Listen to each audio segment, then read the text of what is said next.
দর্শক ক্রিক ফ্রেন্সিতে আপনাদের স্বাগত জানাচ্ছি। আমি ফয়সাল হাবিব।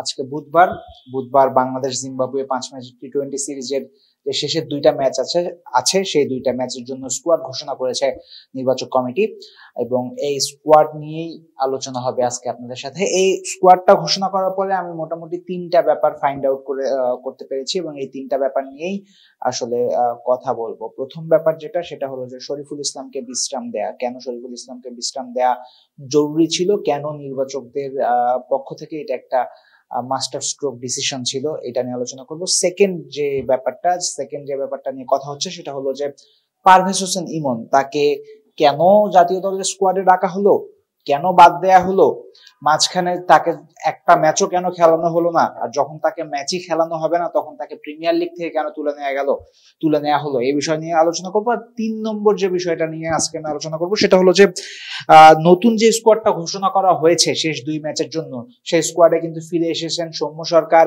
ফিরে এসেছেন সাকিব আল হাসান, ফিরে এসেছেন মুস্তাফিজুর রহমান।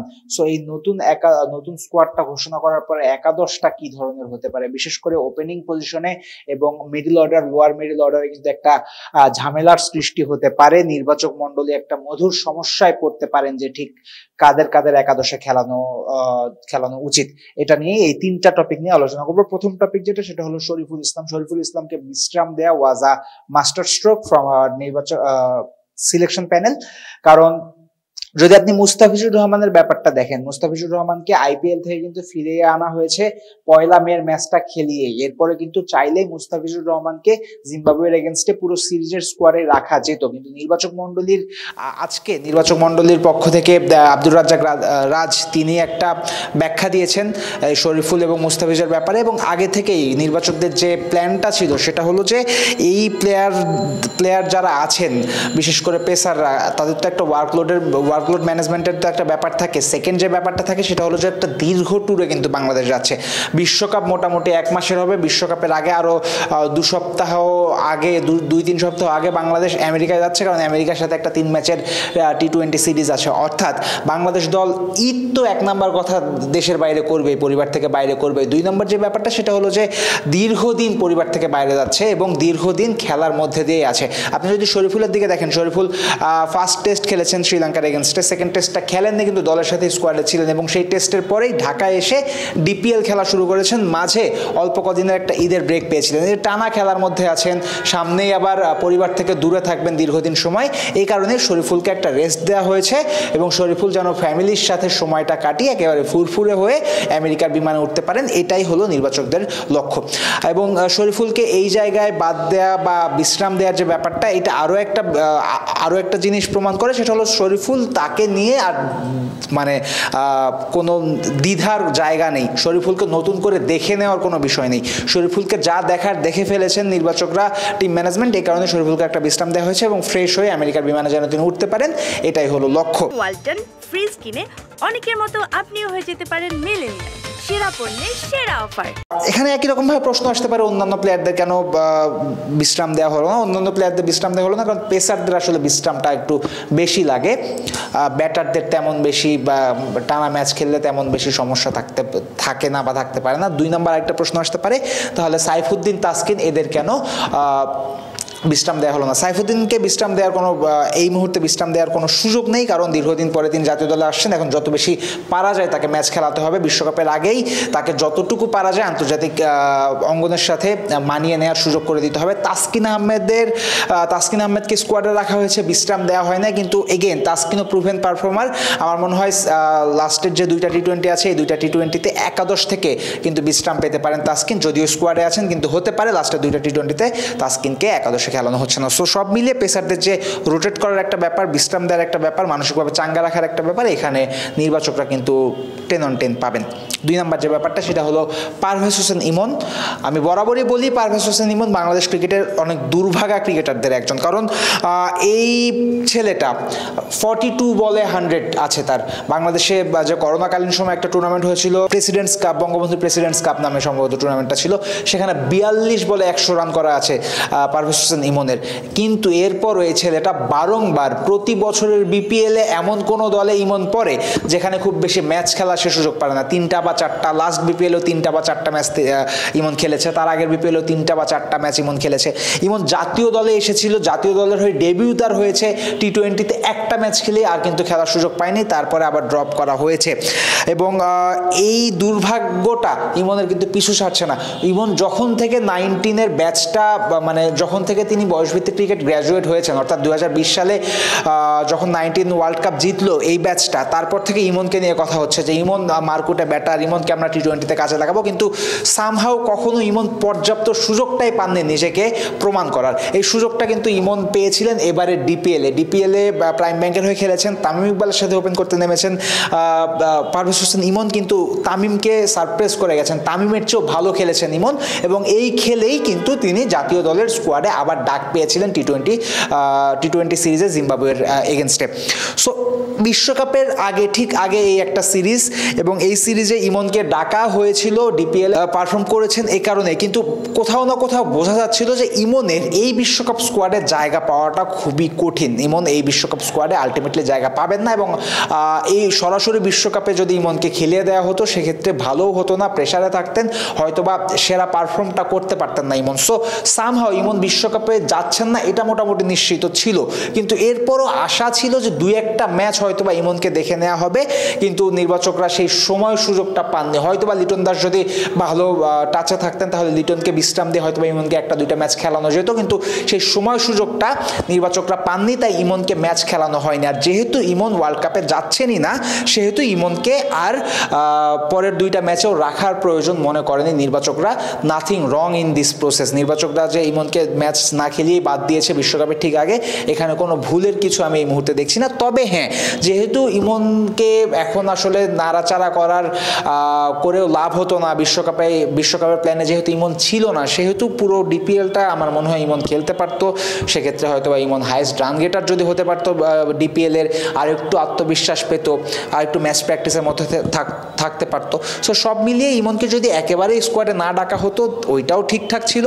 আমার মনে হয় এই যে 3টা ম্যাচ পরে 2টা ম্যাচে বাদ দিয়ে দেওয়া হয়েছে, এটাকেও আমি খুব বেশি ভুলের কিছু দেখছি না।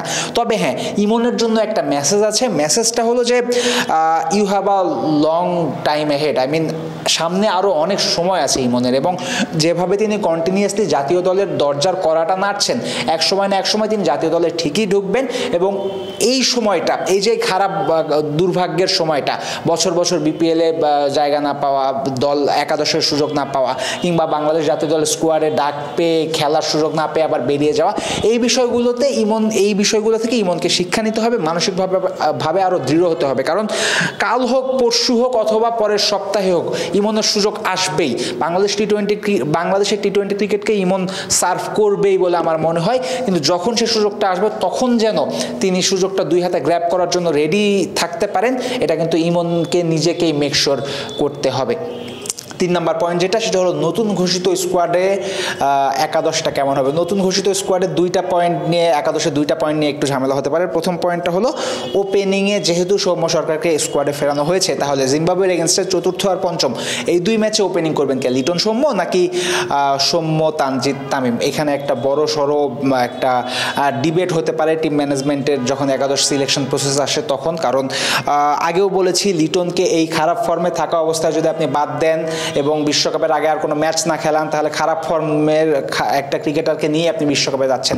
সো যতটুকু পারা যায় আমার মনে হয় লিটনকে ম্যাচ খেলানো দরকার, লিটন যেন ভালো ফর্মে ফিরে আসেন। সেক্ষেত্রে লিটনই আমার মনে হয় 4র্থ 5ম ম্যাচ এই 2 ম্যাচের ওপেনিং করতে পারেন, করানো উচিত। অন্যদিকে তানজিদ তামিম যেহেতু 3 ম্যাচ খেলে ফেলেছেন, 3 ম্যাচ তামিমকে দেখা হয়েছে আমাদের এবং তামিম মোটামুটি রানও করেছেন, সেক্ষেত্রে তামিমকে বাদ দিয়ে সৌম্য সরকারকে হয়তো বা লিটনের ওপেনিং সঙ্গী হিসেবে আপনি দেখতে পারেন 4র্থ আর 5ম 2টা ম্যাচে। কিন্তু অন্য জায়গায় একাদশের যে প্রবলেমটা, এটা আরও বিস্তর প্রবলেম। সেটা হলো এতদিন পর্যন্ত 4-এ খেলেছেন হৃদয়, 5-এ খেলেছেন অনিক, অর্থাৎ ফার্স্ট 3 ম্যাচে 4-এ খেলেছেন হৃদয়, 5-এ খেলেছেন অনিক, 6-এ খেলেছেন রিয়াদ, 7-এ খেলেছেন রিশাদ, 8-এ খেলেছেন সাইফুদ্দিন অথবা শেখ মেহেদি অথবা তানভীর এরা। কিন্তু যখন সাকিব আল হাসান স্কোয়াডে ঢুকে গেছেন, তার মানে 4 নম্বরে হৃদয় থাকছেন, ঠিক আছে, 5 নম্বরে কিন্তু সাকিব এসে ঢুকে যাচ্ছেন। সাকিব যদি 5-এ ঢোকেন, 6-এ সেক্ষেত্রে হয়তোবা জাকের আলী অনিক থাকবেন, 7-এ হয়তোবা রিয়াদ মাহমুদুল্লাহ রিয়াদ থাকবেন এবং 3 জন পেসার থাকবেন 9, 10, 11। 8-এ আপনি ঠিক কাকে রাখবেন? এই স্কোয়াডে 8-এ থাকার জন্য 3 জন প্রতিদ্বন্দ্বী আছেন। শেখ মেহেদী আছেন, রিশাদ আছেন এবং তানভীরও আছেন। এই 8 নম্বর পজিশনে এই 3 জনের মধ্যে কাকে খেলাবে নির্বাচকরা, এটা নিয়ে আমার মনে হয় খুবই বেশি চিন্তায় পড়তে হতে পারে টিম ম্যানেজমেন্ট এবং নির্বাচকদের। কারণ আপনি যদি এই মুহূর্তে দেখেন, শেখ মেহেদী তিনি প্রুভেন, তিনি ওয়ার্ল্ড কাপে যাবেন মোটামুটি নিশ্চিত। শেখ মেহেদীকে আমি ধরলাম চতুর্থ আর পঞ্চম টি-20তে খেলাবো না, তবুও আমার দুইটা অপশন থাকছে, 8-এ আমি রিশাদকে খেলাবো নাকি তানভীরকে খেলাবো।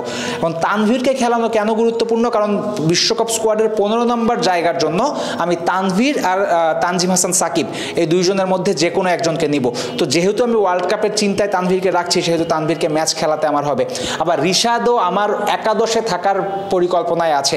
রিশাদকেও আমি যত পারবো ম্যাচ খেলানোর চেষ্টা করবো, কারণ ওয়ার্ল্ড কাপে যাবে, ওয়ার্ল্ড কাপে যাওয়ার আগে ভালো স্পেল করা, বেশি বেশি উইকেট পাওয়া রিশাদের কনফিডেন্সের জন্য ভালো। সেক্ষেত্রে আমি 8 নম্বরে রিশাদ, তানভীর নাকি শেখ মেহেদীকে খেলাবো, এখানে একটা দ্বন্দ্ব নির্বাচকদের আসতে পারে। টিম ম্যানেজমেন্ট, টিম সিলেকশনের প্রসেসে এই জায়গাটা কিন্তু অনেক বেশি আলোচনা হবে বলে আমার মনে হয়। অন্যদিকে যদি এই তিন স্পিনার শেখ মেহেদী, রিশাদ, তানভীর 3 স্পিনারের মধ্যে যদি আমি 2 জনকে খেলাই, তখন কিন্তু অনিক আর রিয়াদ এই 2 জনের মধ্যে যে কোনো একজনকে বাদ দিতে হবে। আবার অনিক কিন্তু আমার উইকেট কিপার, সেক্ষেত্রে আমি অনিককে বাদ দেবো না। তার মানে আমাকে 2টা স্পিনার নিতে রিয়াদকে বাদ দিতে হবে, নাকি আমি 2 জন স্পিনার 2 জন পেসার নিয়ে খেলবো? অনেক ভাবনা চিন্তার বিষয় আছে, বিশেষ করে এই লোয়ার মিডল অর্ডার এবং মিডল অর্ডার এই জায়গায় 5, 6, 7, 8 এই 4টা পজিশনের জন্য 3 জন স্পিনার আছেন, সাকিব, রিয়াদ, অনিক আছেন, অর্থাৎ 6 জন আছেন।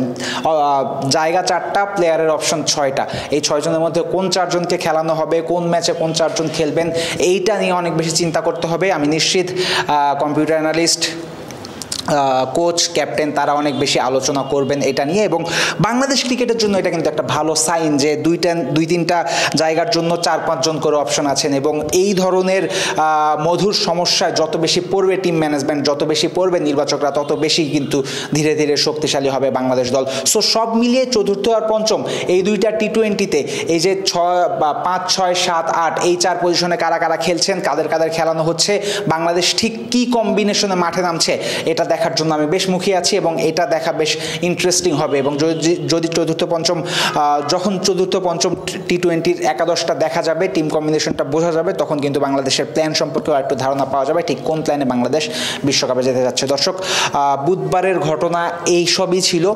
নতুন স্কোয়াড ঘোষণা হয়েছে, নতুন স্কোয়াডে নির্বাচক প্যানেল ভালো স্কোয়াডই দিয়েছে আমি বলবো। এবং এই 15 জনের নাম দেয়া হয়েছে বুধবার, এই 15 জনের মধ্যে থেকে 14 জন মোটামুটি বিশ্বকাপে যাবে, এটাও মোটামুটি নিশ্চিত। এই সম্পর্কিত আমাদের রিপোর্টও আছে ক্রিকফ্রেন্সিতে, আপনারা পেয়ে যাবেন। এবং এই রিপোর্টের বাইরেও ক্রিকেট রিলেটেড যত খবরাখবর আছে সব কিছু ক্রিকফ্রেন্সিতে পেয়ে যাবেন। আশা করব আপনারা সেই খবরাখবর দেখবেন এবং ক্রিকফ্রেন্সির সাথেই থাকবেন। সবাই ভালো থাকবেন, সুস্থ থাকবেন। আমি ফয়সাল হাবিব আজকের মতো বিদায় নিচ্ছি।